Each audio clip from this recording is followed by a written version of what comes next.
Our reporters were also in Washington, D.C. yesterday. Here's what our cameraman saw outside the Capitol building. NTD's Juliet Song reports.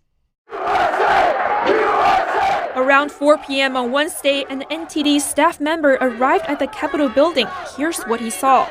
When we arrived there, we could see that people were outside on the stairs in front of the building shouting and demanding that the Congress, they called them traitors, and they were very angry and upset about it, but peaceful. Trey went there after learning that protesters breached the Capitol building early that afternoon. By the time he got there, protesters were gathering around the building, and police occasionally threw tear gas to stop people from getting in. But outside, people were just gathering, peaceful, standing, watching what was unfolding. But half an hour later, police started clearing the crowd without warning.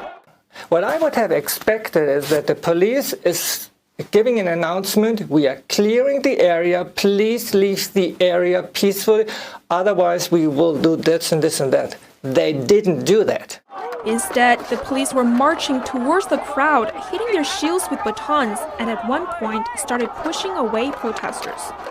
They pushed forward, waited a second, pushed forward, and waited a second. And just exactly this pushing forward creates a lot of stress, because suddenly the people have to leave, and they don't want to leave because they are protesting there. And they have no way so immediately to run away because there are other people behind them. And there was another problem. It was a limited area. It was like the balcony, the stairs, and the whole area. It was limited. So the people couldn't even leave quickly, as quickly as they were advancing. So they had no choice. Among the chaos, a protester was injured.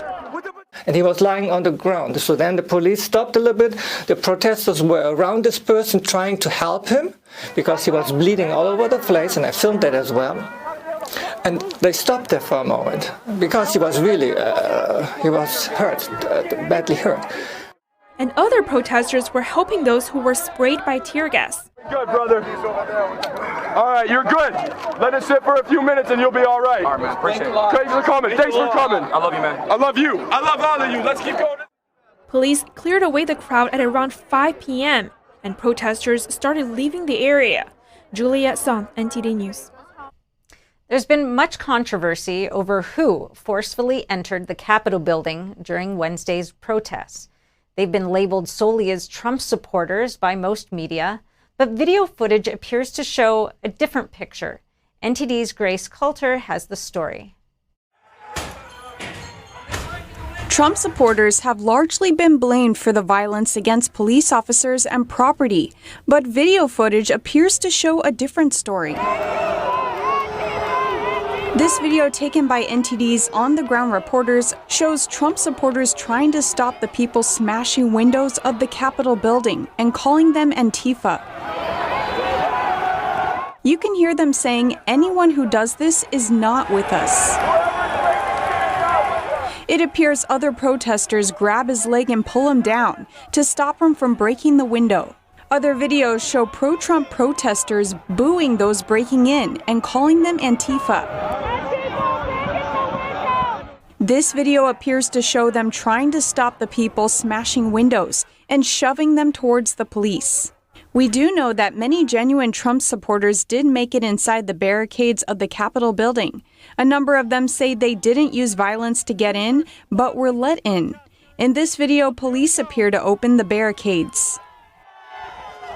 Zach Voorhees, a former Google employee turned whistleblower, recorded a video of a Trump supporter who left the rally after things turned violent. He claims he overheard a plot to make Trump supporters look bad. They were dressed as Trump supporters, but I could tell by their conversation that they were looking to do, and I heard them say, "We got to shake this up so that these people look bad." And I saw them break a window on the Capitol. Wednesday night, Congressman Mo Brooks urged people to not rush judgment on who assaulted the Capitol building. Brooks said on Twitter that another congressman told him that intelligence suggested Antifa was going to try to infiltrate the rally by dressing like Trump supporters. One protester who was at the forefront inside the Capitol and witnessed a woman getting shot has been identified as John Sullivan. He told 2 KUTV News that he didn't support President Trump, but attended the protest to document it. Sullivan is a Black Lives Matter activist and the founder of Insurgents USA. On January 1st, he urged comrades to show up to the January 6th march. He wrote on Twitter, "We need numbers to show up. No fascist in D.C. March against fascism. Spread the word, comrades."